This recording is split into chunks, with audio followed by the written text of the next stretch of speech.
new cadre of Democrats, the fresh faces, so fresh, so face. And usually we talk in this context about Alexandra Ocasio-Cortez. Don't worry, we'll get to her in just a second. But she is not the fresh face who was making waves over the weekend. Instead, the fresh face making waves over the weekend was blatant anti-Semite Ilhan Omar from Minnesota, who has indeed been an anti-Semite for years upon years upon years. And it's not like a big secret.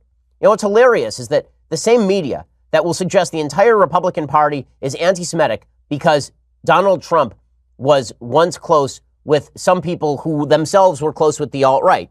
The same media that will suggest that the entire Republican Party by a wide swath is anti-Semitic because of Steve King, who, by the way, is actually pro-Israel. That same media will suggest that the Democratic Party has no problem with anti-Semitism at all. They're just asking the hard questions. They're just asking the hard questions. This is something that Dave Weigel of the Washington Post tweeted out about Ilhan Omar. So let's start from the beginning.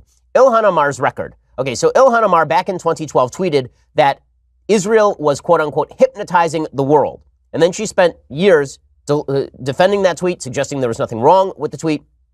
And then in 2013, she gave an interview to a person who called Israel the Jewish ISIS and compared Hamas to Holocaust victims. That was in 2013. In that same interview, Omar compared the United States military to Al-Qaeda.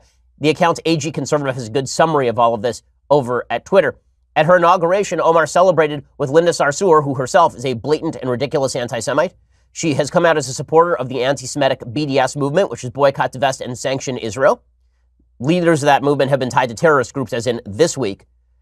In late January, Omar argued that Israel cannot be considered a democracy because it is Jewish, which is insane, since Muslims have more rights in Israel than anywhere else in the Middle East.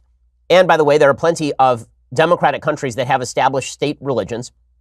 And now she comes out and suggests that the reason that Republicans support Israel is because they're being paid off. So she tweeted a couple of things over the weekend. Here is what she tweeted. First, she tweeted, let me find the first tweet. The first tweet was in response to Glenn Greenwald, who himself is a rabid anti-Israel anti-Semite. He's a self-hating Jew. He wrote, GOP leader Kevin McCarthy threatens punishment for Ilhan Omar and Rashida Tlaib over their criticisms of Israel. It's stunning how much time U.S. political leaders spend defending a foreign nation, even if it means attacking free speech rights of Americans. Nobody is attacking the free speech rights of Ilhan Omar and Rashida Tlaib. They're sitting in Congress. They're sitting in Congress. They have not had their free speech rights violated.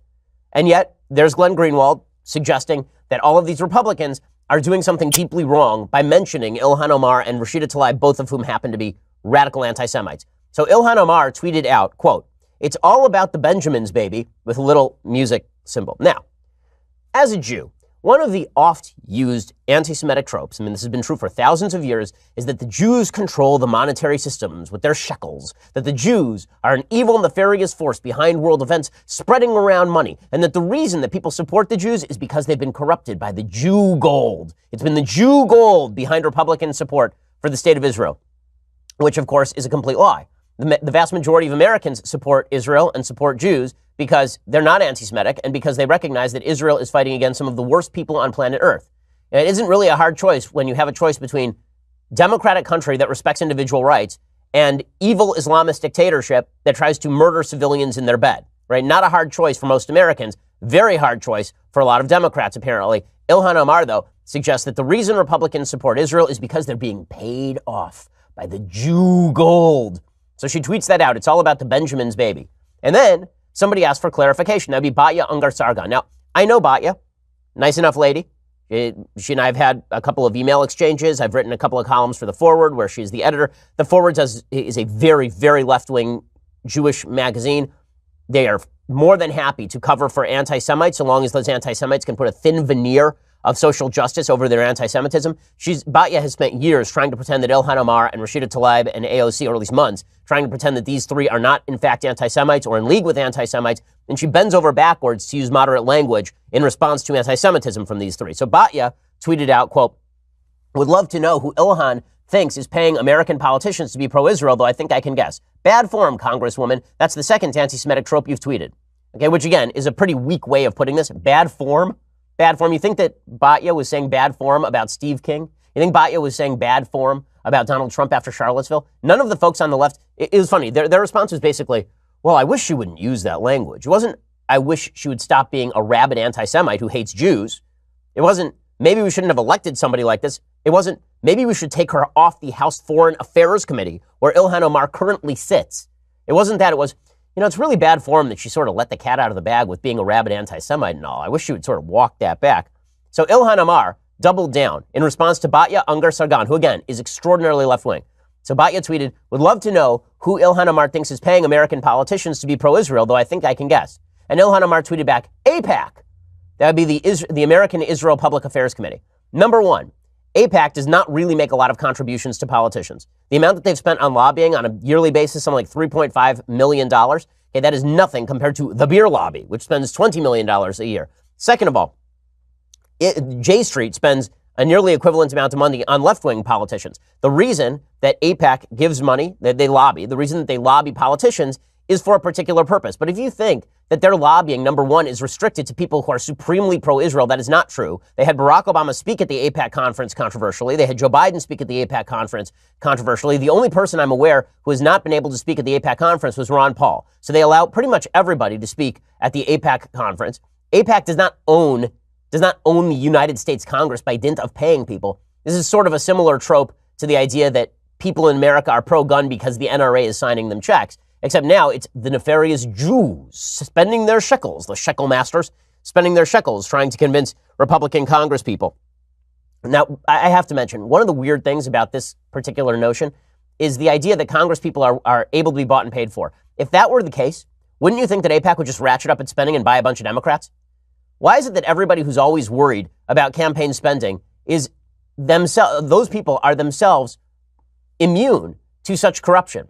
I remember asking this about John McCain when John McCain was talking about campaign finance reform. Oh, there's too much money in politics. People are buying politicians. Weird, John McCain. You haven't been bought. So why is it that you think everybody around you has been bought, but you have not been bought? There are certain rare instances in which Congress people are actually corrupt and take money from particular lobbies to change their views. That's pretty rare. Most people who are picking up support are picking up support because they pre-held those views. Most people who are pro-Israel were pro-Israel long before they had ever heard of AIPAC. Well, all of this drew some fire even from some members of the Democratic caucus.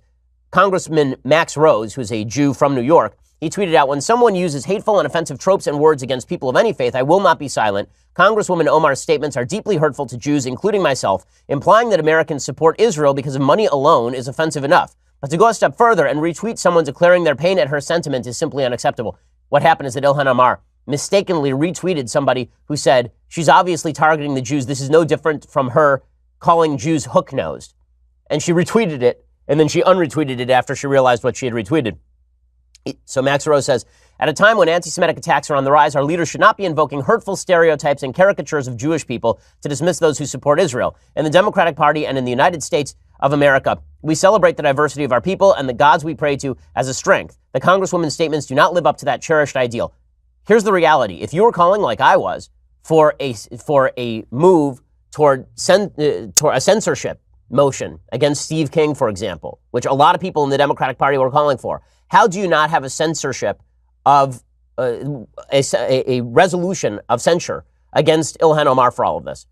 And the reason is because the Democratic Party deep down actually agrees with Ilhan Omar. The Democratic Party, unfortunately, has become a party that is replete with anti-Semitism and certainly with anti-Israel activity. I was there in 2012 when the idea of Jerusalem as Israel's capital was booed at their convention. AOC is having phone calls with open anti-Semite Jeremy Corbyn in Britain and then pretending she doesn't know what's going on. It's a bunch of nonsense. The willingness to consort with open Jew-hating in the Democratic Party is pretty obvious at this point.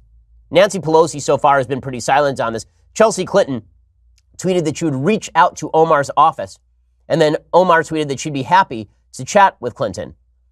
So here's what's hilarious. So Chelsea Clinton tweeted out that she'd be happy to talk with Ilhan Omar, and then she was hit by Bernie Sanders supporters with, how dare you attack Ilhan Omar?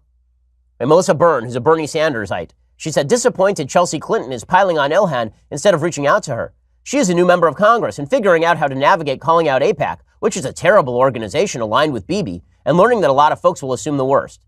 There's nothing to assume. Ilhan Omar has repeatedly invoked anti-Semitic tropes because she's an anti-Semite. At a certain point, when someone is in your face, not dog whistling, but screaming in your face they don't like Jews, are we just supposed to pretend that this is all a figment of our imagination? Is that where we're supposed to go with this? So Chelsea Clinton responded, "Hi, Melissa. I will reach out to her tomorrow. I also think we have to call out anti-Semitic language and tropes on all sides, particularly in our elected officials and particularly now." And then Ilhan Omar tweeted back at Chelsea Clinton, "Chelsea, I would be happy to talk. We must call out smears from the GOP and their allies, and I believe we can do that without criticizing people for their faith. I look forward to building an inclusive movement for justice with you." And Chelsea Clinton then backed off and replied, "Hello, Congresswoman. Completely agree. I will reach out to your office tomorrow. Looking forward to connecting about this thread and more. Chelsea."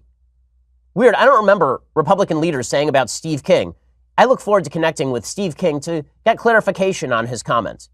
I don't remember them doing the same thing with Roy Moore. I don't remember Republicans really doing the same thing with pretty much anybody.